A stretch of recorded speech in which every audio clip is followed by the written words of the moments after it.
এটা কি বুয়া? এটা কি আলু? মিষ্টি আলু। এই লাবড়াটা রান্না করার জন্য এখানে আমি কি বলে এটাকে, পেঁপে নিয়েছি, মিষ্টি আলু নিয়েছি, বেগুন নিয়েছি, মিষ্টি কুমড়ো নিয়েছি, আর হচ্ছে গিয়ে শ্রীচন্দন।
এটা হচ্ছে কাঁঠালের বিচি। কাঁঠালের বিচিগুলোকে এই লাবড়া বা নিরামিষের সাথে দিয়ে দিব।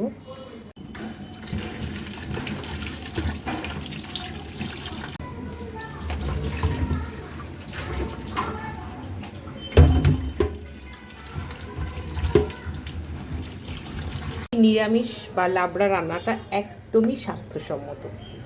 তো এখানে আমি 7-8 রকমের সবজি নিয়েছি, যেমন ধরুন মিষ্টি কুমড়ো, মিষ্টি আলু, পেঁপে, চাল কুমড়ো, চিচিঙ্গা যেটা আপনারা ভিডিওতে দেখেছেন, আলু, তারপরে হচ্ছে গিয়ে কাঁঠাল বিচি, এই সব কিছুই, বেগুন, সব সবজিগুলোকে আমি একটু ডিফারেন্ট, কিন্তু খেতে দারুণ মজা। কারণ একটু স্বাস্থ্যসম্মত, এখন তো অনেক প্রচণ্ড গরমও পড়েছে। এই গরমের মধ্যে একটু সবজি না খেলে কিন্তু শরীরটা একদমই কষিয়ে যাবে। তাই আচ্ছা, এখানে আমি প্রথমে যে সবজিগুলো নিয়েছি তার মধ্যে একে একে সব মশলাগুলো দিয়ে দিব। প্রথমেই দিয়ে দিচ্ছি এখানে একটু পেঁয়াজ বাটা।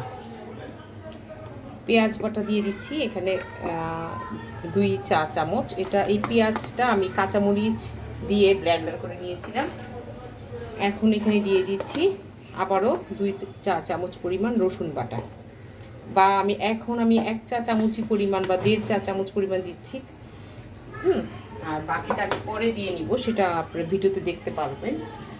আর দিয়ে দিচ্ছি স্বাদ মতো লবণ। লবণটা আপনাদের ইচ্ছা মতো, আপনারা যে যেরকম খেতে পছন্দ করেন সেরকমই দিবেন। দিয়ে দিচ্ছি একটু সামান্য পরিমাণ জিরার গুঁড়ো, দিয়ে দিচ্ছি 1/2 চা চামচ পরিমাণ ধনিয়া গুঁড়ো। ধনিয়া গুঁড়োটা অবশ্যই দিবেন, আর যদি বাসায় ধনিয়া গুঁড়ো না থাকে আপনারা ধনিয়া পাতা কিন্তু ইউজ করতে পারবেন। এখন এর মধ্যে কিছু আস্ত কাঁচামরিচও দিয়ে দিচ্ছি, ফালি করে কাঁচামরিচও দিয়ে দিতে পারেন।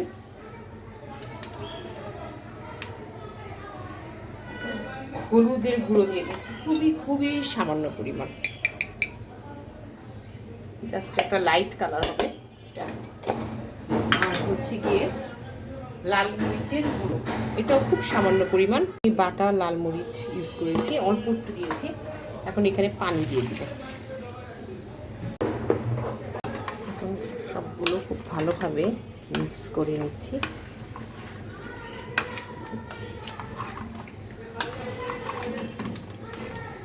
আরও কিছু পানি দিয়ে দিব এখানে, একদম সবজির সমান সমান পানিটা হবে।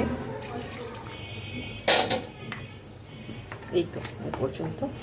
তারপর এখন এটা আমি ঢাকনা দিয়ে চুলোয় বসিয়ে দেব।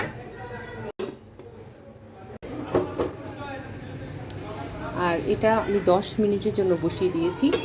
10 মিনিট পর আমি এটা ঢাকনা উঠাবো, কারণ এই 10 মিনিটের মধ্যে সবজিটা খুব সুন্দরভাবে সেদ্ধ হয়ে একদম সফট হয়ে যাবে।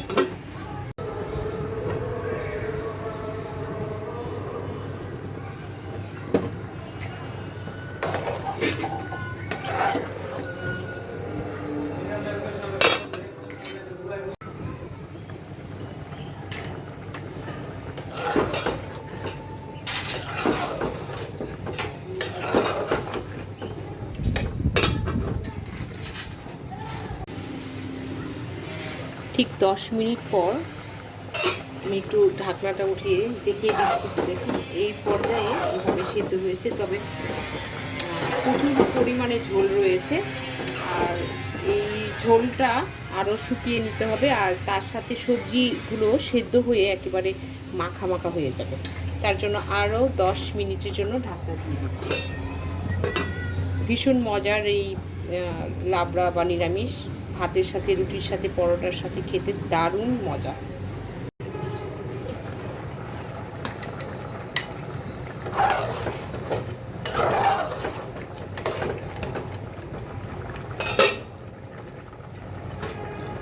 সবজিগুলো একেবারেই মাখা মাখা হয়ে গিয়েছে। এখন আমি যে কাজটা করব, বাগার দিব। দেখুন কি কি মশলা দিয়ে বাগার দিচ্ছি। আর এই বাগারটার কারণেই এটা এত বেশি টেস্ট বেড়ে যায় যে খুবই মজা লাগে আসলে খেতে।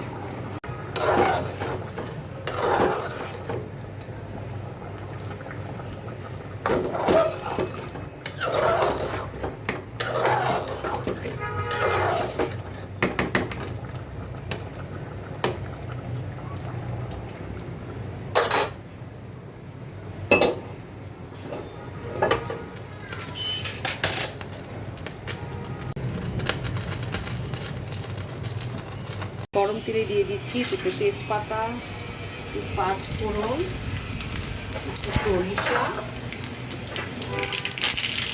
পেঁয়াজ কুচি, আর দিচ্ছি রসুন কুচি।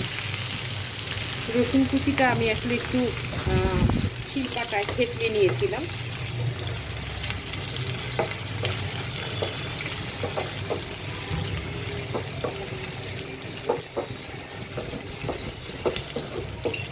এই জিনিসগুলো দিয়ে যদি আপনি একটু বাগার বা যেটাকে বলে সম্ভার বলেন দিয়ে নেন, তাহলে কিন্তু ভীষণ টেস্টি লাগে। খুব ভালো করে ভেজে নিচ্ছি।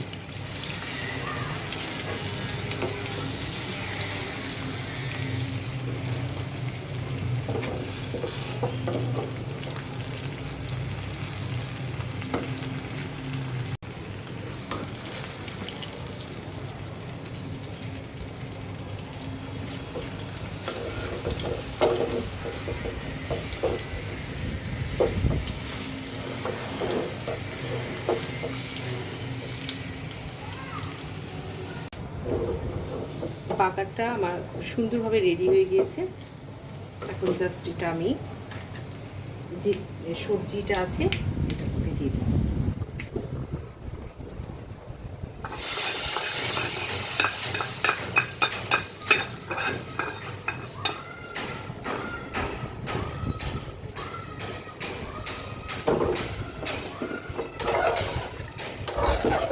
এখন এটাকে আমি একদম ঝোলটা যতটুকু ঝোল আছে সেটাকেও আমি একদম অনেকটাই শুকিয়ে ফেলবো এবং মাখা মাখা করে ফেলবো।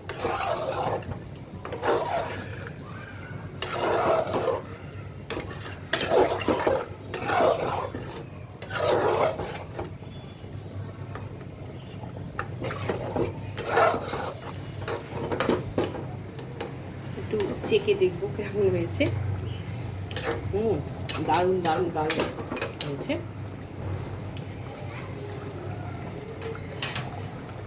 আর এখন আমি দিয়ে দিচ্ছি, আমার কাছে ভাজা শুকনো মরিচ ছিল, সেই ভাজা শুকনো মরিচের দুটো এভাবে ভেঙে দিয়ে দিচ্ছি। এটা আপনি বাগানের মধ্যেও দিয়ে দিতে পারেন, তবে আমার বাগানের মধ্যে এই শুকনো মরিচটা দিতে ভুলে গিয়েছিলাম, যে কারণে আমার আলাদা করে আমি দিয়ে দিলাম।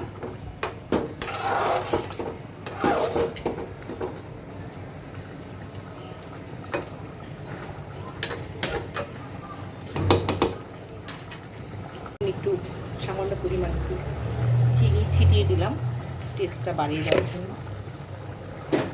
এটা অপশনাল, কারণ এটা আপনি ইচ্ছে করে নাও দিতে পারেন, তাতে কোনো সমস্যা নেই, এতে টেস্টের কোনো রকম কমতি হবে না।